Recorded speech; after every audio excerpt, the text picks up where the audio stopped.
Someone opened fire near the President of the United States tonight. Not in a remote location. Not at a campaign rally in a swing state somewhere.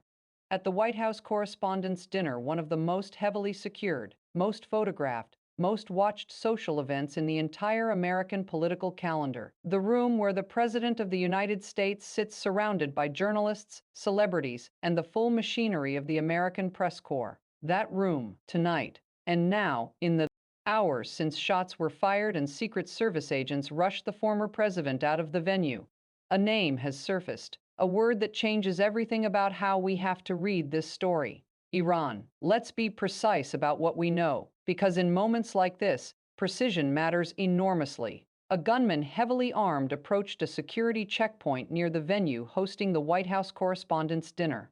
He opened fire on a Secret Service agent. He attempted to breach the perimeter.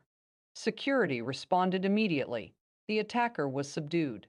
Donald Trump, who was inside the venue at the time, was rushed out by his protective detail as chaos erupted inside the building.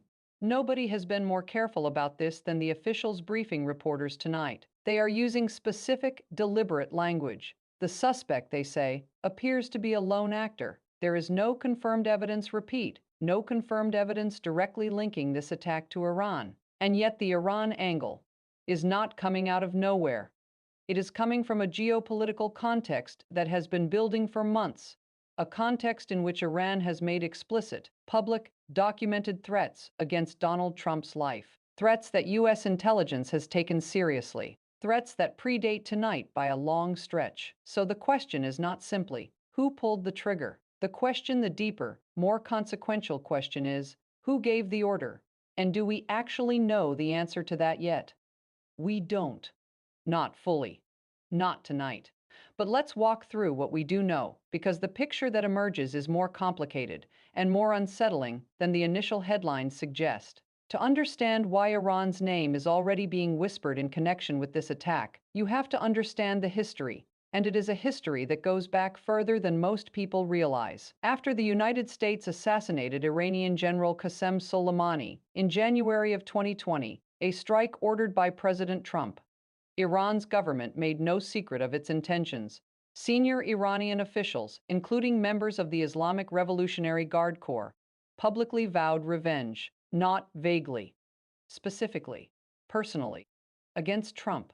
The U.S. intelligence community subsequently assessed, and this was reported widely, that Iran had been actively plotting to kill Donald Trump, as well as other senior American officials involved in the Soleimani strike, including former Secretary of State Mike Pompeo. In 2022, the Justice Department indicted a member of Iran's the first allegedly plotting to hire a hitman to assassinate Pompeo and John Bolton.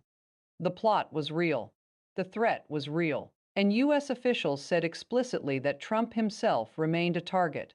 This was not speculation. This was the official position of the American government. Fast forward to 2026, and the context has shifted from tense to incendiary. The United States and Israel launched coordinated strikes against Iran in late February. Supreme Leader Khamenei was killed. Iran has been in a state of active war with the United States and Israel. Iranian factions have promised retaliation at every level: military, diplomatic, and personal. So when a gunman shows up at an event attended by Donald Trump, fires on a Secret Service agent, and attempts to breach the security perimeter, and when the word Iran starts circulating in the briefing rooms on Capitol Hill, you cannot dismiss it as noise. You have to take it seriously. You have to hold it up to the light and ask, what does the evidence actually show? And here is where the story takes a turn that should give everyone pause. Officials are saying lone actor. They are saying no confirmed Iran link. And that distinction between we suspect Iran and we can confirm Iran is not a small distinction. It is an enormous one, because the history of American foreign policy is littered with moments where attribution happened fast, happened publicly, and turned out to be wrong, or at minimum, more complicated than the initial framing suggested. Iraq, weapons of mass destruction. The rush to certainty that cost thousands of lives and trillions of dollars. That history does not mean Iran is innocent tonight. It means we owe it to ourselves and to the truth to wait for the evidence before we decide what this is. Here is the thing that nobody is saying loudly enough right now. Even if this attacker had zero contact with Iran, even if he is, in every verifiable sense, a lone actor who acted entirely on his own, the environment that made this attack feel possible, feel conceivable, feel like something worth attempting, was shaped by a very specific geopolitical moment. A moment in which a sitting American president is at war with Iran. A moment in which Iranian state media has broadcast calls for retaliation. A moment in which the word warning, the word Iranian officials have reportedly used in some communications intercepted or analyzed by U.S. intelligence, is being thrown around in connection with a shooting near the most powerful man in the country. A warning. If Iranian officials or Iranian-affiliated actors use that framing in any way connected to tonight's events, that is not just an assassination attempt. That is a message, a calculated, deliberate, internationally broadcast message sent through the barrel of a gun at the White House Correspondents' Dinner. And that changes the nature of this story entirely. Because a lone gunman with a personal grudge is a security failure. A lone gunman operating as a message from a foreign government, even loosely, even informally, is an act of war. We do not know which of those things this is, not yet, but the difference between those two things is not academic. It is the difference between a criminal investigation and an international crisis. Let's think about this carefully, because the analytical stakes here are very high. The United States is already engaged in a war, a real shooting war with Iran. American bombs have struck Iranian soil. The Iranian supreme leader is dead. The Strait of Hormuz has been closed. Diplomatic talks are ongoing in Islamabad, but have not produced a deal.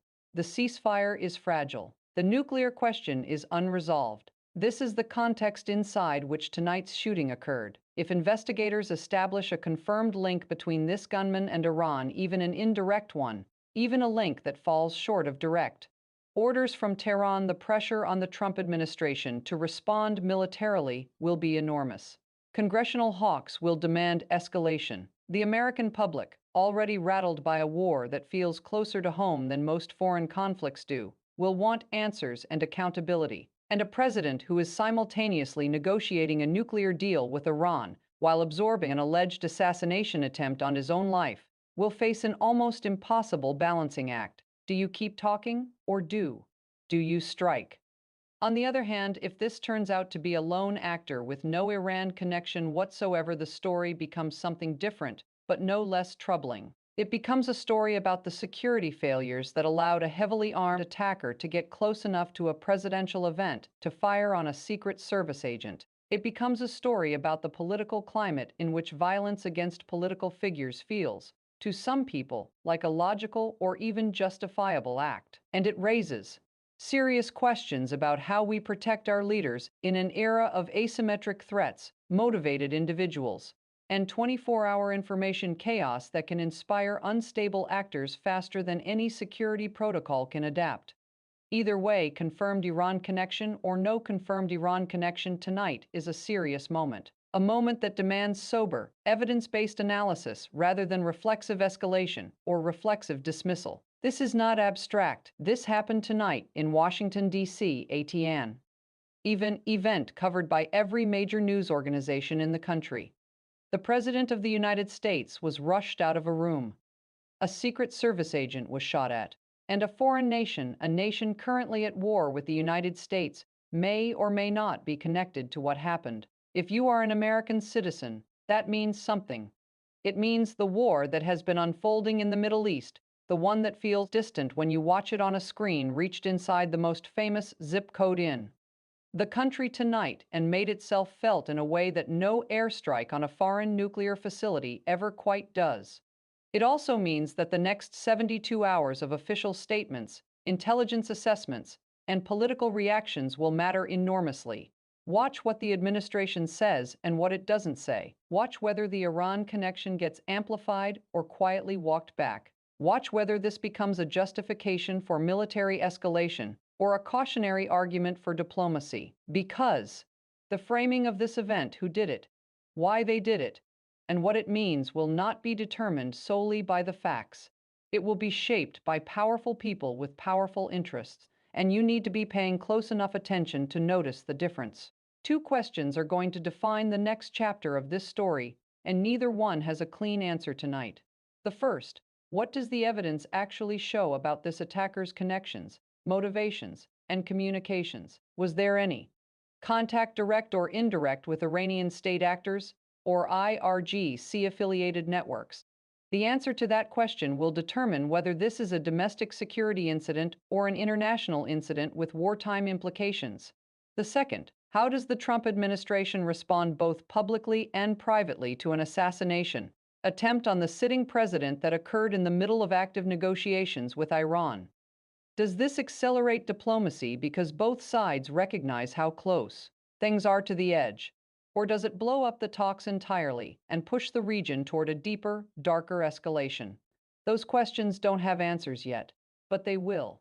And when they do, we will be here. Here is what I want you to hold on to tonight. In moments like this, moments of shock, moments of chaos, moments when the word Iran flashes across every screen in the country, the most important thing you can do is slow down, breathe, demand evidence before you accept a narrative, and remember that the most consequential decisions in American history, decisions about war and peace, about retaliation and restraint, have almost always been made in the hours and days immediately following events exactly like this one. The pressure to act will be enormous. The pressure to name a villain, draw a conclusion, and respond with force, that pressure is already building. It will continue to build. But the truth, the actual, verifiable, evidence-based truth, is worth waiting for. It is worth insisting on. And it is worth protecting, even when everything around you is moving very, very fast. Because in a moment like this, the most powerful thing in the world isn't a missile. It's clarity.